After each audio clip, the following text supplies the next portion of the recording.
Quel est le temps normal du développement spirituel? De longues années sont-elles nécessaires pour passer du stage initial de la nouvelle naissance jusqu'à cette phase de la maturité où l'esprit libéré, uni au Seigneur, exerce une parfaite domination sur l'âme et le corps?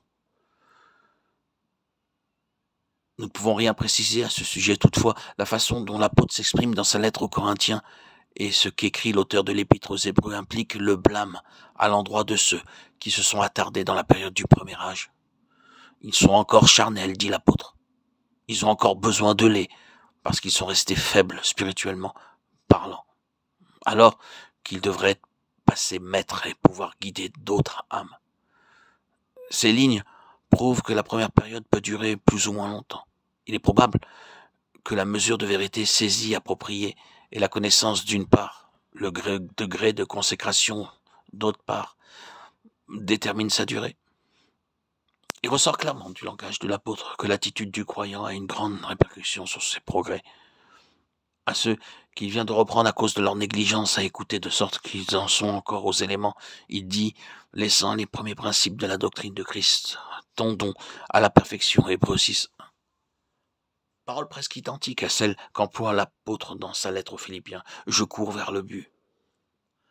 Il ne s'arrête pas, il ne considère pas qu'il a atteint la perfection, bien qu'il ait pu écrire « Nous tous donc qui sommes parfaits ou parfaitement développés, nous tous qui sommes parfaits ayons ce même sentiment et courons vers le but, le prix de la vocation céleste en Jésus-Christ. Dieu est lumière, il n'y a pas de ténèbres en lui. Celui qui aime demeure dans la lumière. » Et c'est ici la vie d'ascension, la vie cachée avec Christ en Dieu, qu'enseigne l'apôtre. Le Seigneur l'avait aussi annoncé à ses disciples dans la chambre haute de Jérusalem lors des adieux, et quelques jours après, il accordait ce qu'il avait annoncé par le baptême d'Esprit Saint, cet influx du Saint-Esprit en l'esprit des apôtres, les souleva hors de la vie psychique au-dessus d'eux-mêmes, et les unit en esprit au Seigneur glorifié.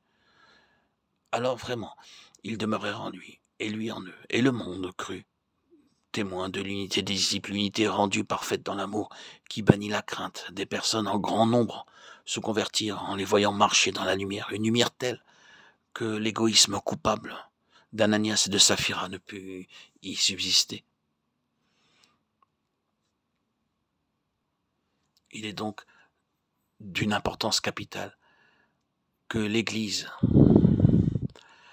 et que les croyants atteignent la maturité spirituelle pour entrer chacun à sa place respective dans le corps mystique dont Christ est le chef, la tête. Il est donc aisé de comprendre la nécessité de différencier l'âme de l'esprit et les choses qui procèdent de l'un et l'autre domaine. C'est lorsqu'il ne vit plus selon la chair ni dans le domaine naturel animal ou psychique que l'enfant de Dieu peut devenir spirituel, capable de discerner son esprit, de comprendre les indications de celui-ci et d'examiner toutes choses. C'est alors qu'affranchi de la domination de l'âme et du corps, il peut être sanctifié parfaitement, et au point où il est parvenu s'avancer vers une perfection plus grande encore, selon que l'exprime Philippiens 3, 14, 16.